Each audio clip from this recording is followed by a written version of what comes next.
ये कहानी छगनपुर नाम के एक छोटे से गांव की है, जहां अजय नाम का एक गरीब किसान रहता था। अजय के परिवार में उसके अलावा उसकी पत्नी सीमा और एक बेटा राजू था, जिनके साथ वो बहुत खुशी खुशी रहता था। अजय के पास गांव में अपनी एक जमीन थी, जहां पर खेती कर वो अपने घर का पालन पोषण करता था। परंतु अब उसकी वो जमीन पहले की तरह उपजाऊ नहीं रही थी। धीरे धीरे उसकी जमीन से फसल की पैदावार भी कम होने लगी थी।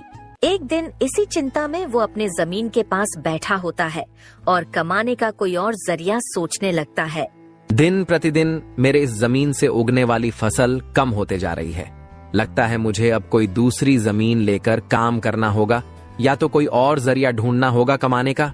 पर अब मैं इस जमीन के भरोसे नहीं रह सकता हूँ। चलो एक बार चल के सीमा से राय लेकर देखता हूँ वो क्या कहती है इस बारे में। अजय तुरंत खेत से अपने घर की तरफ चल पड़ता है। घर पहुंचकर वो सबसे पहले अपनी पत्नी सीमा को आवाज लगाता है। सीमा जरा यहाँ आना, तो तुमसे एक जरूरी बात करनी है। अजय की आवाज सुनकर सीमा वहाँ आ जाती है। बोलिए, आपने मुझे बुलाया क्या? हाँ सीमा, मुझे तुमसे एक जरूरी विषय पर बात करनी है और तुम्हारी राय जाननी है। हाँ बोलिए, क्या बात है? सीमा, तुम तो जानती हो हमारी जमीन अब पहले की तरह इतनी उपजाऊ नहीं रही है, और अगर मैं ज्यादा खाद वगैरह डालने की कोशिश करूंगा तो कहीं उसकी मिट्टी और खराब ना हो जाए। इसलिए सोच रहा हूँ कि कुछ समय के लिए उस जमीन पर खेती करना छोड़ दूं। हर साल थोड़ी थोड़ी खाद उसमें डालता रहूंगा, जिससे कुछ सालों बाद वो पहले की तरह उपजाऊ हो जाएगी। फिर उसमें खेती करना शुरू कर दूंगा। हाँ, ये ठीक रहेगा। इससे आपकी जमीन भी सही रहेगी और उसमें उगने वाली फसल भी। हाँ, पर तब तक मैं क्या करूं? क्योंकि मेरे पास दूसरी तो कोई जमीन नहीं है, तो घर का खर्च चलाने और राजू के पढ़ाई के लिए कहां से पैसे जुटा पाऊंगा? आप एक काम क्यों नहीं करते, एक बार जाकर गांव के जमींदार काका से मिल लीजिए। वो तो बहुत अच्छे और नेक दिल है, वो आपकी जरूर कोई मदद करेंगे। हाँ सीमा, ये ठीक रहेगा, क्योंकि काका अगर कोई नया काम भी करने बोलेंगे तो वो उसमें भी मेरी मदद कर देंगे। ठीक है सीमा, तो मैं कल सुबह सुबह ही काका से मिलने उनके घर चला जाऊंगा।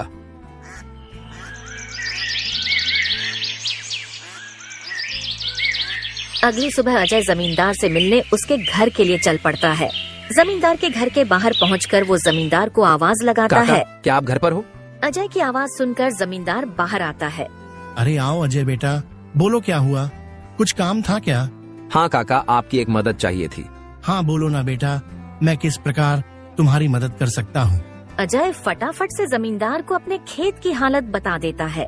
तो इसमें परेशान क्या होना बेटा? काका, मेरे पास एक ही जमीन है जिस पर खेती कर मैं अपने घर का खर्च चलाता हूँ, और मैंने आज तक खेती के अलावा कोई दूसरा काम भी कभी किया नहीं। तो अब यही नहीं समझ रहा है मैं क्या करूँ।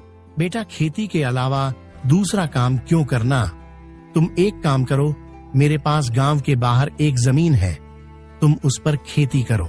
काका, पर इससे तो आपका नुकसान हो जाएगा। नहीं बेटा, कोई नुकसान नहीं होगा। इसी बहाने तुम मेरी जमीन की देख रेख भी करोगे, क्योंकि अब तो मेरी उम्र भी हो गई है और मेरा बेटा भी शहर में रहता है, तो इससे तुम्हारा भी भला हो जाएगा और मेरी भी थोड़ी जिम्मेदारी कम रहेगी। ठीक है काका, अगर ऐसी बात है तो मैं कल से ही उस खेत पर काम करने चला जाऊंगा। अजय जमींदार को धन्यवाद कहकर वहाँ से अपने घर के लिए निकल जाता है। अजय अपने घर पहुंचकर सीमा को सारी बात बता देता है। ये तो बहुत अच्छा है, यानी आपकी सारी चिंता ही खत्म हो गई। हाँ सीमा, अब मैं काका के खेत पर बहुत मेहनत करूंगा और कोशिश करूंगा कि एक दो और खेत खरीद लूं, क्योंकि भविष्य में ऐसी समस्या आए तो उसके लिए हम तैयार रहे।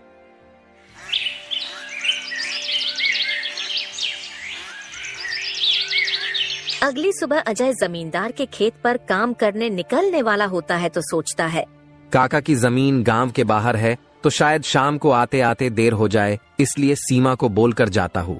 सीमा, जरा यहाँ आना तो। अजय को बुलाता सुन सीमा वहाँ आती है। बोलिए, आपने बुलाया मुझे? हाँ सीमा, सुनो, काका का खेत गांव के बाहर है, तो मुझे शाम को घर लौटने में थोड़ी देर भी हो सकती है। तो अगर मुझे देर हो जाए तो तुम और राजू खाना खाकर सो जाना। ठीक है, पर अपना ध्यान रखना। और हाँ, 1 मिनट रुकना, मैं आपके खाने का डिब्बा लेकर आती हूँ, वो लेकर ही जाना। फिर क्या था, अजय अपना खाने का डिब्बा लेकर गांव के बाहर वाली जमीन पर काम करने चल पड़ता है। चलते चलते कुछ समय बाद वो गांव के बाहर वाली जमीन पर पहुंच जाता है। चलो अब पहुंच गया हूँ तो फटाफट से खेत पर काम करना शुरू कर देता हूँ। अजय अपनी कुदाल उठाकर खेत पर काम करना शुरू कर देता है। अजय को अभी काम करते कुछ समय हुआ ही था कि तभी पीछे से एक सांप आकर उसे काट लेता है। सांप के काटने के कुछ समय में ही अजय चक्कर खाकर वहीं गिर जाता है। यहाँ अजय सांप के काटने से बेहोश हो चुका था, पर गांव के बाहर होने के कारण उसकी खबर अब तक उसके घर वालों को नहीं चलती है। सुबह की अब रात हो जाती है और सीमा अजय का इंतजार कर रही होती है। माँ को इतने परेशान देख राजू पूछता है, क्या हुआ माँ, पिताजी अब तक क्यों नहीं आए? बेटा, तुम्हारे पिताजी आज काम करने जमींदार काका के गांव के बाहर वाली जमीन पर गए हैं और उन्होंने मुझे बोला भी था कि उन्हें आते आते देर हो जाएगी, पर अब कुछ ज्यादा ही समय हो गया है। माँ, आप क्यों फिक्र कर रही हो? पिताजी ने जब बोला था कि उन्हें आने में देर होगी तो कुछ सोच समझ कर कहाँ होगा। एक काम कीजिए, आप जाकर सो जाइए। राजू की बात सुनकर सीमा अपने कमरे में सोने के लिए चली जाती है। अगली सुबह भी जब सीमा देखती है कि अजय अब तक घर नहीं आया है, तो परेशान होकर वो सीधा जमींदार से मिलने उसके घर की ओर चली जाती है। सीमा जमींदार के घर पहुंचकर उनसे अजय के बारे में पूछने लगती है। नमस्ते जमींदार काका। नमस्ते बेटी, बताओ कैसे आना हुआ? काका, अजय कल आपके गांव के बाहर वाले खेत में काम करने गए थे, पर अब तक घर नहीं आए हैं। क्या कहा बेटी? अजय कल गया था और अब तक घर नहीं आया? हाँ काका, उन्होंने मुझे कहा था कि खेत गांव के बाहर है तो आते आते रात हो जाएगी, पर अब तो रात की सुबह हो गई, पर वो अब तक नहीं आए हैं। चिंता मत करो बेटी, मुझे थोड़ा समय दो, मैं अभी किसी को भेजकर पता लगाता हूँ कि अजय कहाँ है। जमींदार तुरंत अपने घर में काम करने वाले घनश्याम को अजय को देखने अपने खेत पर भेजता है। कुछ समय के बाद घनश्याम जमींदार के खेत पर पहुंच जाता है और वहां का दृश्य देखकर वो परेशान हो जाता है। ये क्या, अजय का तो पूरा शरीर नीला पड़ चुका है। मुझे लगता है इसे किसी सांप ने काटा है। मुझे तुरंत जमींदार जी को ये बात बतानी पड़ेगी। घनश्याम वहां से भागते भागते जमींदार के घर के लिए निकल जाता है। घनश्याम जैसे ही जमींदार के घर पहुंचता है, उसके कुछ कहने से पहले ही जमींदार उससे पूछने लगता है, क्या हुआ घनश्याम बेटा, तुम इतना दौड़ते हुए क्यों आए और क्या तुम्हें अजय मिला?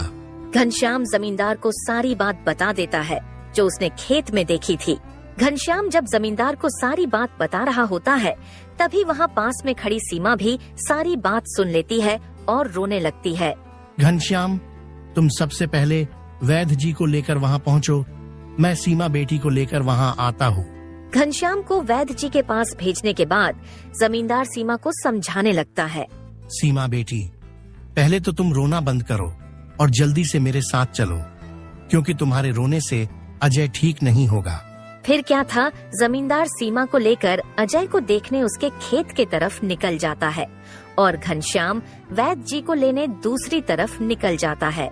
जमींदार और सीमा जब वहां पहुंचे तो उन्होंने देखा अजय बेहोश हालात में खेत में गिरा था और उसका पूरा शरीर नीला पड़ चुका था। सीमा अजय के पास बैठकर रोने लगती है। तभी वहां वैद्य जी आ जाते हैं। वैद्य जी के आते ही सीमा वहां से हट जाती है और वैद्य जी अजय की हालत का जायजा लेने लगते हैं।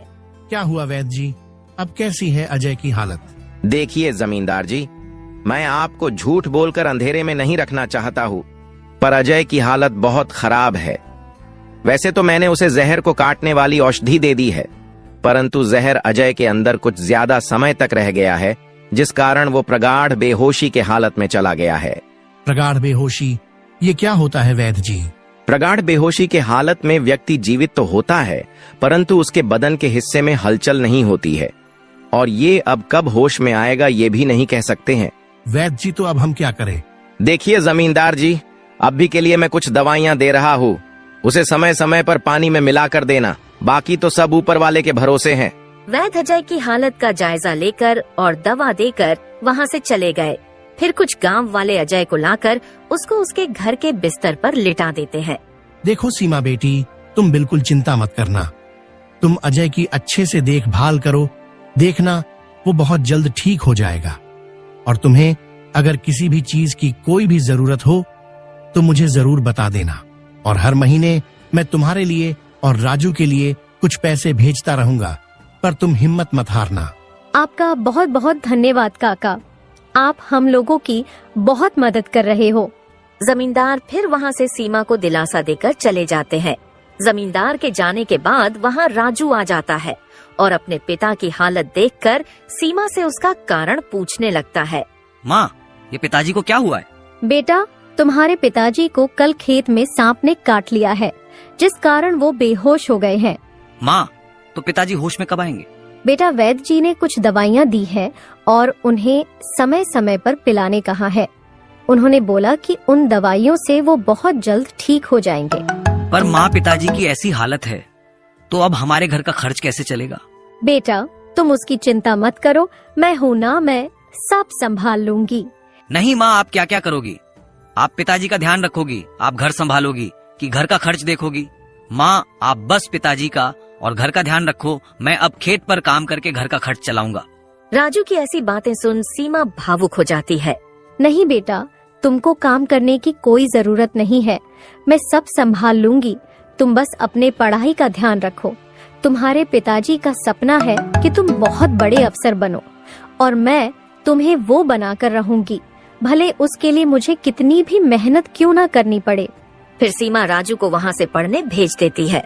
मुझे अब कुछ करना ही होगा, क्योंकि मैं अब अजय का ठीक होने का इंतजार तो नहीं कर सकती हूँ। मुझे अब खुद जाकर खेती करनी होगी, और हो सके तो कोई और काम भी देखना होगा।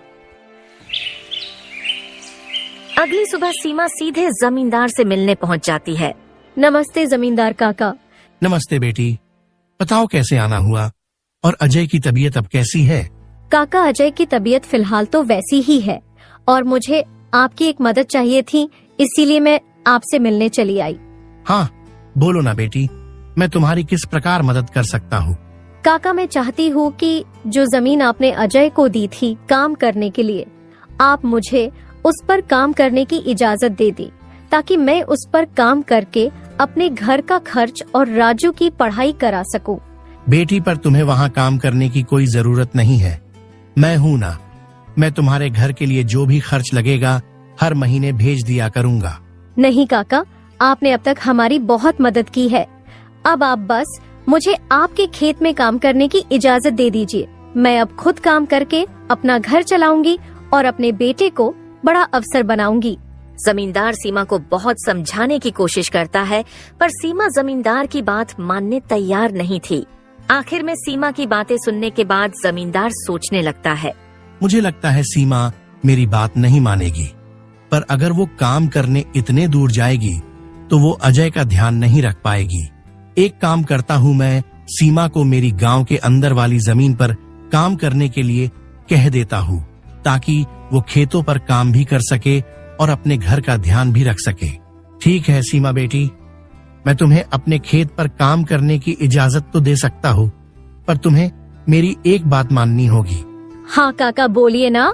बेटी, तुम्हें मेरे गांव के बाहर वाले खेत पर काम करने की कोई जरूरत नहीं है। मेरे पास तुम्हारे घर के नजदीक भी एक खेत है, तुम वहां काम कर सकती हो, ताकि तुम अपने घर का और अजय का दोनों को ख्याल रख पाओगी। काका, ये तो और भी अच्छा रहेगा, इससे तो मेरी बहुत मदद हो जाएगी। बेटी, पर एक छोटी सी समस्या है, वो खेत बाहर वाले खेत से थोड़ा छोटा है। हाँ तो कोई बात नहीं है काका, वो खेत मेरे घर से नजदीक है, वही बहुत बड़ी बात है। मैं खेत में काम करने के साथ साथ दूसरे के घर का काम भी करना शुरू कर दूंगी, ताकि उन पैसों से मैं राजू की पढ़ाई का खर्च निकाल सकूं। बेटी, पर तुम्हें इतना काम करने की क्या जरूरत है? काका, मुझे काम करना ही होगा। अजय का सपना था कि राजू पढ़ लिख कर बड़ा आदमी बने। अगर मैं मेहनत नहीं करूंगी तो उसका सपना अधूरा रह जाएगा। राजू की पढ़ाई के लिए और घर चलाने के लिए मुझे हर हाल में ये जिम्मेदारी उठानी पड़ेगी। जमींदार सीमा के संकल्प और साहस से भावुक हो जाते हैं। ठीक है बेटी, तुम्हारी मेहनत देखकर मुझे पूरा भरोसा है कि तुम जरूर सफल होगी। मैं तुम्हारी हर संभव मदद करूंगा। तुम कड़ी मेहनत करो, भगवान भी तुम्हारे साथ हैं। सीमा ने जमींदार के गांव के अंदर वाले खेत पर काम करना शुरू कर दिया। वह सुबह खेत पर काम करती और दोपहर के बाद गांव के घरों में सफाई और खाना बनाने जैसे छोटे मोटे काम करने जाती। धीरे धीरे सीमा की मेहनत रंग लाने लगी। खेत में अच्छी फसल हुई, जिससे उसका घर चलने लगा और जो पैसे वह दूसरों के घरों में काम करके कमाती थी, वह राजू की पढ़ाई में खर्च करने लगी। बेटा, मैं चाहती हूँ कि तुम मन लगाकर पढ़ाई करो। तुम्हारे पिताजी का सपना है कि तुम अफसर बनो। मैं तुम्हारे लिए हर मुश्किल को पार कर लूंगी। माँ, मैं कड़ी मेहनत करूंगा। एक दिन मैं पिताजी का सपना पूरा करके दिखाऊंगा। सीमा की मेहनत और त्याग से गांव के लोग भी प्रेरणा लेने लगे। उन्होंने देखा कि कैसे एक माँ अपने परिवार के लिए हर कठिनाई का सामना कर रही है। इसी बीच अजय की हालत धीरे धीरे सुधरने लगी। वैद्य जी की दवाओं और सीमा की देखभाल ने जहर का असर कम कर दिया। एक दिन अचानक अजय को होश आ गया। अजय को होश में आते देख सीमा बहुत खुश हो गई। अजय, तुम्हें होश आ गया। भगवान ने मेरी मेहनत और दुआएं सुन ली। सीमा, मैंने तुम्हें और राजू को बहुत परेशान किया। नहीं अजय, तुम हमारी ताकत हो। जब तक तुम ठीक हो रहे थे, मैंने हर जिम्मेदारी संभाली और देखो, अब सब कुछ ठीक हो रहा है। अजय धीरे धीरे पूरी तरह ठीक हो गया। उसने सीमा की मेहनत और त्याग देखकर प्रण लिया कि अब वह उसके साथ कंधे से कंधा मिलाकर परिवार को आगे बढ़ाएगा। राजू की पढ़ाई भी सफलतापूर्वक